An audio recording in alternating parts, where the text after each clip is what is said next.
Bonjour, bonjour, j'espère que tout le monde va bien, que vous avez le smile, que vous avez bien dormi. Pour commencer cette nouvelle journée, moi perso, je suis trop de bonne humeur. Que vous dire de plus? Là, je vais aller à la douche, je vais me faire un bon soin, je vais me laver donc, les cheveux, je vais me faire un brushing. Je vais vous montrer d'ailleurs comment je fais quand je me coiffe. Ma mèche, vous passez votre temps à me demander, Fidji, comment tu coiffes ta mèche et tout. Donc, je vais vraiment tout vous montrer. Des wavy, des boucles et tout. Puisque, pour ceux qui ne le savent peut-être pas, de base, j'étais dans la coiffure et l'esthétique. Ok. Donc, de mes... c'est simple. De mes jusqu'à 23 ans, 24 ans, 23-24, j'étais dans la coiffure et l'esthétique. Je travaillais chez une ange. Ensuite, j'ai commencé dans un tout petit salon. Ensuite, j'ai travaillé chez le groupe de Sange. Ensuite, j'avais bossé aussi un petit peu chez Carita, pour ceux qui connaissent, à Paris. Juste à côté de l'hôtel Hilton, je crois. Je me souviens, on avait toute la clientèle de cet hôtel et genre à l'époque j'étais trop choquée. Je me souviens que le shampoing coupe brushing, il m'a trop traumatisée. Dans ce salon-là, il était à 160. Non, le shampoing brushing, il était à 168 euros. Moi, j'arrivais de la campagne et tout. J'étais trop choquée. Je me disais 168 euros, un shampoing et un brushing. Franchement, j'étais trop choquée. Je me souviens que dans ce salon-là, d'ailleurs, les meufs, elles arrivaient genre comme des restas. De toute façon, c'était un salon où il y avait eu Eva Longoria, il y avait que des grosses têtes comme ça, tu vois. Et moi, à cette époque-là, vu que je venais juste d'arriver dans le salon et que là-bas, les coiffeuses, t'as vu, elles sont déjà en place, elles ont déjà fait leurs preuves et tout. Moi, au début, à cette période-là, on m'avait mis. Et je me souviens que les meufs, elles arrivaient comme ça et tout. Ça me choquait à l'époque, alors que maintenant, je vois ça dans des salons et tout. Mais à l'époque, franchement, ça me choquait trop. Elles s'asseyaient et elles étaient... je vais pas mentir, il y avait des gens gentils, mais il y avait des gens archi hautains de ouf. Ça m'a trop marqué. Grave des étrangers, des Français, mais aussi des étrangers et tout. Et ils arrivaient, ils s'installaient. Il y avait une meuf qui était à leurs mains comme ça, une meuf qui était à leurs pieds, une personne qui faisait leur brushing, une personne qui les maquillait. Genre, c'était comme ça. Et c'était des jeunes, genre, elles avaient mon âge à l'époque. Enfin, moi, j'avais peut-être 22. Et elles avaient genre 23, 24. Mais on vivait vraiment pas la même vie. Si vous voyez ce que je veux dire. Et donc, elles étaient là, comme ça. Elles se faisaient maquiller. Elles étaient au téléphone en même temps. On leur livrait un repas sur un plateau d'argent. C'était continué, puisqu'à l'époque, j'habitais à 1 heure de Paris. Ouais, je crois que c'est ça. Et je devais commencer super super tôt. Enfin, je devais être là-bas hyper tôt. Et ça me faisait partir de chez moi je sais plus, vers 6 heures. Je me souviens plus les horaires, mais bref, train, métro, en plus à l'époque, je me souviens plus, mais je crois que j'avais pas de voiture, donc fallait que on me dépose. Enfin, c'était des missions de malade, vu que je venais de la campagne pour finir à Paris, au salon Carita. Donc ça, j'avais stoppé. Je sais pas pourquoi on est parti trop loin, mais comme ça, je vous raconte un peu ma life. Juste après ça, je me suis mis à mon compte. Mais je faisais que de l'esthétique. J'avais loué une partie dans un salon de coiffure et je faisais tout ce qui était ongles, cils. Ouais, je crois que je faisais que ça. J'avais ralenti la coiffure.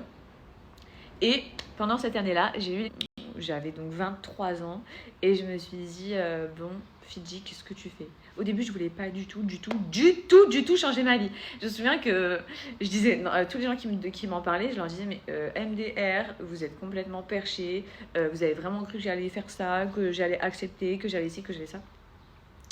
Et au final, à force d'entendre, Fidji, c'est peut-être une opportunité. Même je vous dis la vérité, mon père et mon frère, ils étaient contre de malade mental. Mon père et mon frère, ils étaient non, niet.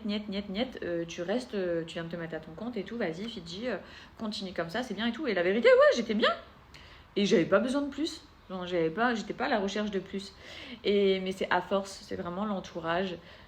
À force d'entendre on te souhaite le meilleur, qui sait, peut-être que c'est aux États-Unis et tout.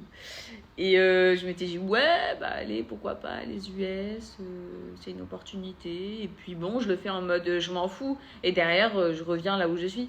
Et au final, ça a transformé complètement toute ma vie. Après, il y a eu toute une évolution. Ça m'a fait énormément mûrir. Ça m'a fait énormément... que ce soit les critiques, les bonnes, les mauvaises, le fait d'être un personnage public, le fait de devoir faire attention à ce que tu fais, à ce que tu dis, comment ça peut être perçu, Bref, tu réfléchis vraiment, tu te remets énormément en question quand tu es un personnage public, je vous dis la vérité. Et voilà, au final, je regrette rien, je suis trop contente. Ma famille, elle est trop fière de moi. Mon père, pendant un long temps, c'est lui qui gérait ma compta et tout. Maintenant, il le fait plus depuis que je suis à Dubaï, mais quand j'étais en France, c'est lui qui gérait tout ça. Et bref, il était trop fier. Mon frère aussi, des fois, il me dit franchement, Fidji, heureusement que tu ne t'as pas écouté et tout. Donc voilà, trop cool. On s'est archi éparpillé. Je sais pas pourquoi je vous raconte ça. Il y avait une finalité à tout ça. Je ne sais plus du tout. Ah oui, puisque je vous ai dit que j'allais vous montrer mon brushing. Donc je vais vous montrer mon brushing. Et du coup, bah, c'est vrai que j'ai des bases, j'ai des facilités à me coiffer tous les jours. Je vais pas vous mentir les filles. Mais du coup, je vais vous montrer ça en vidéo. Et surtout, j'ai reçu un nouveau sèche-cheveux avec tous les différents embouts. Il est trop cool puisque ça te permet de faire des bouclettes, de faire ma mèche, enfin avec un seul séchoir, genre je peux tout faire, j'ai pas besoin de 10 000 brosses, enfin j'ai tout juste ici, je vous montre. Le Botox de chez Myriam K, non mais vraiment je m'en remets pas. Un soin aussi puissant, effet Botox, effet miroir sur tes cheveux qui t'apporte une brillance de dingue comme ça en seulement 8 secondes, c'est clairement révolutionnaire. Ça m'a changé la life. Tu l'appliques sur cheveux lavés et humides, t'en mets généreusement sur toutes les longueurs, tu laisses poser et je te montre le résultat. C'est une...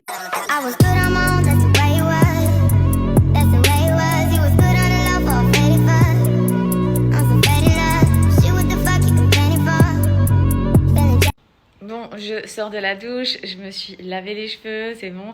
Maintenant, on est en mode brushing comme vous pouvez le voir. J'ai fait un côté bouclé et un côté lisse. Je vous montre ça en vidéo à l'aide de ceci. Bon, je pense que les filles, vous avez tous déjà vu un petit peu ce système de sèche-cheveux avec multiples embouts. Franchement, c'est hyper pratique. Il est hyper accessible, je vous le montre tout de suite. Pour moi, ce qui est primordial dans mon brushing, c'est ou des belles boucles. Ok, donc ça a été fait avec ce petit embout-là. Ma mèche de devant. Tout le temps, vous me demandez, Fidji, tu la fais comment et tout, tous les jours. Cette mèche-là, comment je la coiffe? Je la coiffe moi-même. Je la coiffe avec la grosse brosse. Je vous montre tout ça en vidéo. Et ensuite, côté lisse, bon bah simple. Des fois, je lisse avec la brosse brushing ou bien j'utilise le lisseur. C'est parti, on fait mon brushing ensemble. Alors pour commencer, vous avez vu mon super séchoir 5 en 1. Franchement, ça c'est une facilité, ça te change la life. J'ai pris ce premier embout pour présécher un maximum mes cheveux. Ensuite, j'ai pris l'embout avec la brosse ronde, c'est ce que j'utilise et c'est primordial pour bomber ma petite mèche que vous me demandez tout le temps, que je mets sur le devant, ma mèche rideau. Et je vais encore utiliser cette brosse pour ce qui est tout autour de ma raie pour me donner un maximum de volume sur le dessus de la tête. Ensuite, je vais prendre l'embout boucleur. Alors ça, vous pouvez l'utiliser sur cheveux mouillés et sur cheveux secs. Je vous recommande vraiment sur cheveux mouillés, voire très séchés, comme je l'ai fait juste ici. Vous mettez la mèche tout près et elle va directement se faire aspirer et s'enrouler autour de l'embout. Vous laissez quelques secondes, vous avez... Mais je voulais vraiment vous montrer, parce que oui, je vais souvent faire des brushings, mais je sais aussi les faire à la maison. Et vraiment, avec ce type d'appareil, c'est trop bien. Perso, il y en a qui kiffent les boucles bien serrées. Moi, c'est pas trop mon délire. Donc, à chaque fois, je prends une brosse comme ça et je viens brosser toutes mes boucles, ce qui fait que ça les détend vraiment. Et on est sur quelque chose de plus souple, plus léger, malgré que la boucle, comme vous pouvez le voir, elle revient.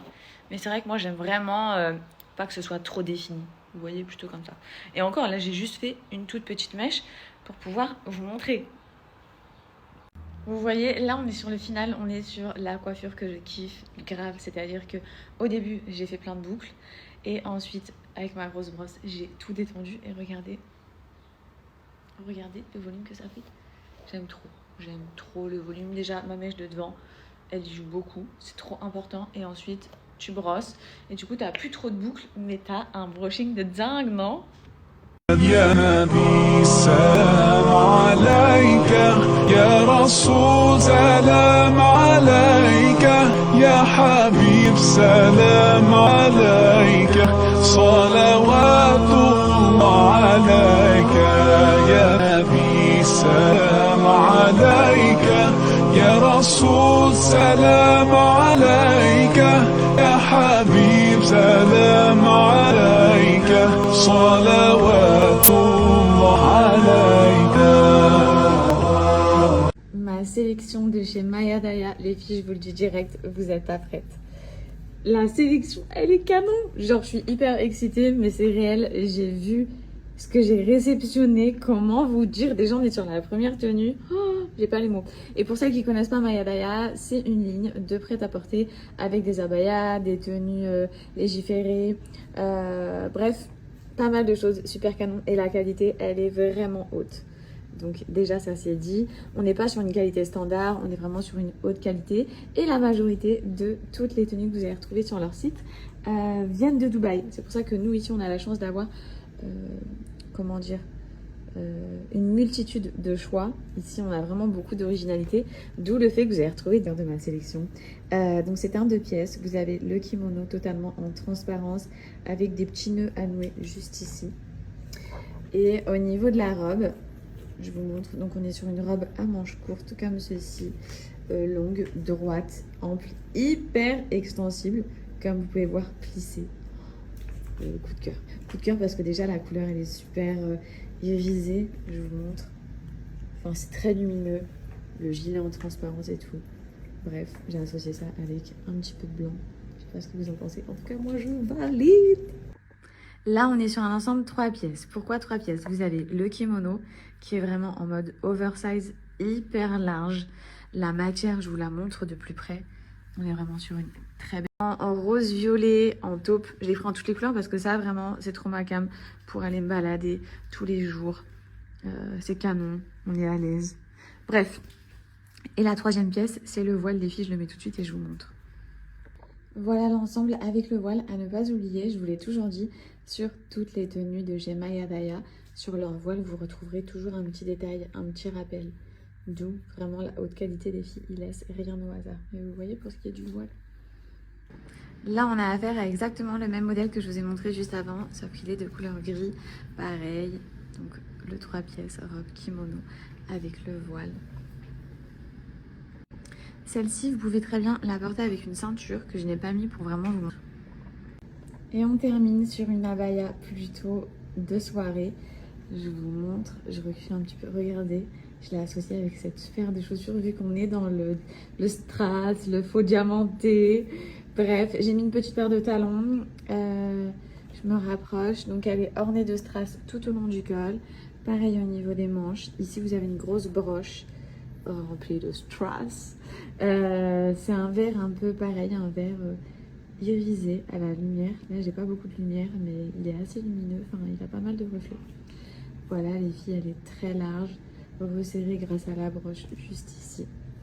Moi, perso, je la trouve très, très, très jolie. Donc voilà, les filles, c'était ma sélection de chez Maya Daya. Si ça vous a plu, je vais vous mettre le lien en swipe up dans la story juste à suivre. J'ai 2 offres. Et forcément, comme toutes les autres, elle est disponible avec le voile. Je vous mets le lien du site mayadaya.com en swipe up. N'hésitez pas à aller faire un tour dans les nouveautés. Bon, il y a collection Ramadan, Abaya Dubaï, collection famille, puisqu'il y a aussi pour les enfants, collection capsule, et il y a la collection de l'Aïd. Mais là, regardez, c'est la tenue que j'ai portée aujourd'hui. Elle est pas splendide. Et quand je vous ai dit qu'il y avait une nouvelle couleur qui était sortie sur le site, c'est le gris. Donc voilà, je vais me le prendre directement pour ma prochaine sélection. Vous avez vu, ils font des ensembles associés avec votre fille. Enfin, regardez là pour la famille et tout. Franchement, la qualité, elle est ouf. Les modèles sont dingues. Je vous mets le lien swipe up, je vous mets mes 2 codes promo et je vous souhaite un bon shopping.